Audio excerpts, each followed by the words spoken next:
Hi, so we're going to talk about using custom store procedures within IronSpeed. Today I'm using IronSpeed 10.02 in VB and with SQL Server 2008 R2.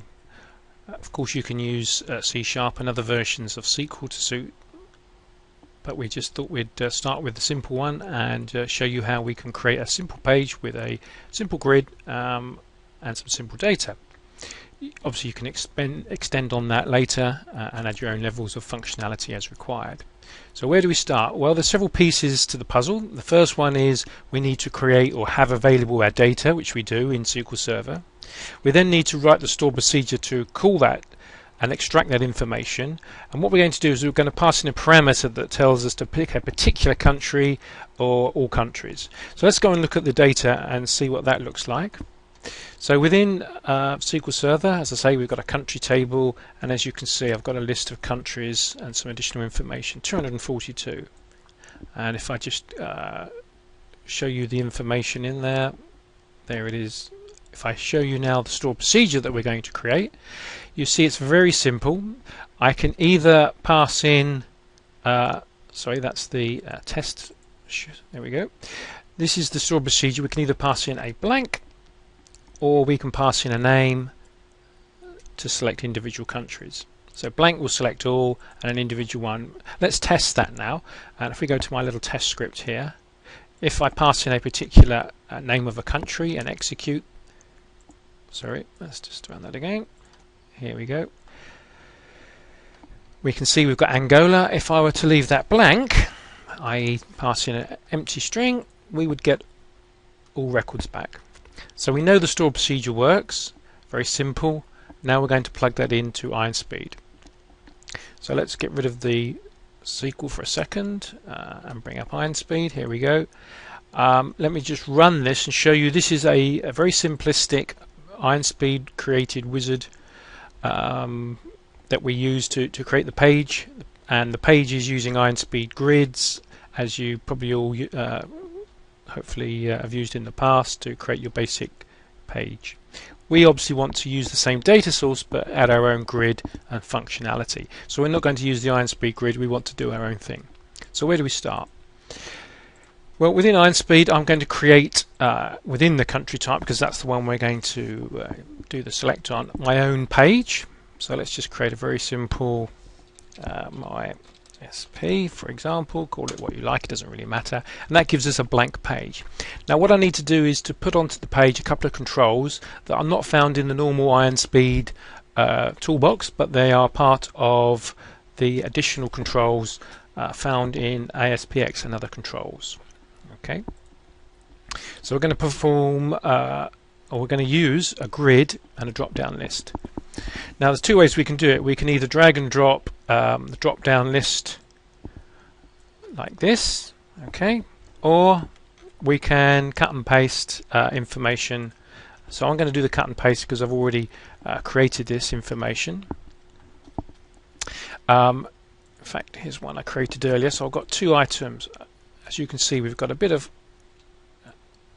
code there, ASPX code, so I'm just going to copy that and I'm going to paste it into my new one, okay, into the cell.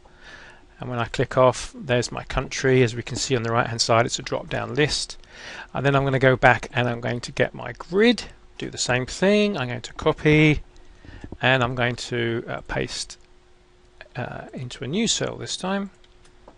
And click OK. So now I've got the two pieces, the two components, the two controls on my page. Okay, and as you can see with the drop down list, I've given it an ID. Okay, and its auto post back is true. That's important because when I change the drop down, I want the grid to change the filter settings. The grid itself is a standard ASPX grid view with sort of an event for when the index changes. And a bit of styling, very simple, very basic. So this is what it looks like on the page, but of course I need some code behind to drive it. Okay, before I can do that I need to just compile it and build it. Okay, so now we've got the basics, and if we look over to the left we can see we've got some code behind. Now in that code behind I need to put my code behind, and I can only put it in section 1. It's no good me putting it into section 2, which is down below. This is not to be modified. Okay, so my code must go in section 1. Again, I've pre-written the code so we don't have to type it in again, and I'll take you through each line of that. So let me just copy that from over here, and we're going to paste that in to here. Okay. Now, as you can see, if we scroll back up slightly, I'm doing this completely within IronSpeed. I could, of course, and it's preferable if you've got Visual Studio to use Visual Studio, because then you can make use of the superior editing and debugging tools. But essentially what I've done is created a region with my code in, okay, and that code is only 50 odd lines long. It's not a lot. So the first routine is going to load the drop down list, and that will load in all of the countries from my table so that I can choose one of those from the drop down to filter the grid underneath. So that's the first bit of code that needs to be written. The second piece of code is the selected index change, i.e. when you change one of the entries in the drop-down list, you want to fire off the load grid control to reload the grid, and that's what this line here does. Obviously, the actual loading of the data from the grid is here, okay, and that effectively does a rebind and then calls my store procedure, as you can see here, which we'll cover in a second. So the data source is the return set from the store procedure. It's just a record set, nothing special about it. The next routine is the page index changed. So when we move through the pages on the grid, we expect an event to fire so that we can reload data and move to the next page. Okay, the next bit then, really the last bit of our code customizations required, is the store procedure call. Okay, and this is the bit that we're really interested. This is the bit that will populate the grid. Okay, so as you can see, it returns a data set, and it's the data set that gets bound to the grid.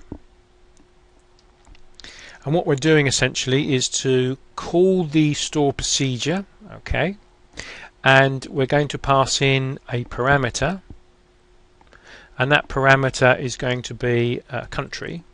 If you remember back to the store procedure in SQL, it had one parameter, and that was the country. Okay, so we're just setting up some basic parameters here, and then we pass in those parameters into the call. Okay, you need to pass in the name of the connection from the web config, the name of the store procedure, and your parameters. You then run the query, and that will return, hopefully if everything works, the data set, or nothing if it failed. Okay, so once the code's in here, we need to build our application and test it. So I'm going to go back into my page view. I want to save that. Let's do a build. Okay, and then if we run that now, in fact, let's make our page the default page. Okay, so when we run it, we should get the page, and we should have a couple of controls on the page, one being the drop down, one being the grid. Okay, pick a Albania, and now you can see the grid has populated with just that one row of information on a fairly basic looking grid, but it's just to prove the point that we can. Obviously you can style it later. Let's go and pick another country. There we go, it refreshes automatically, and let's go, if we go please select, i.e. nothing, then we expect the grid to show all countries. Let's see if that works, and there we go. Of course it's paginated, so as we move through each page, depending on the content, there we go, we've got a paginating grid.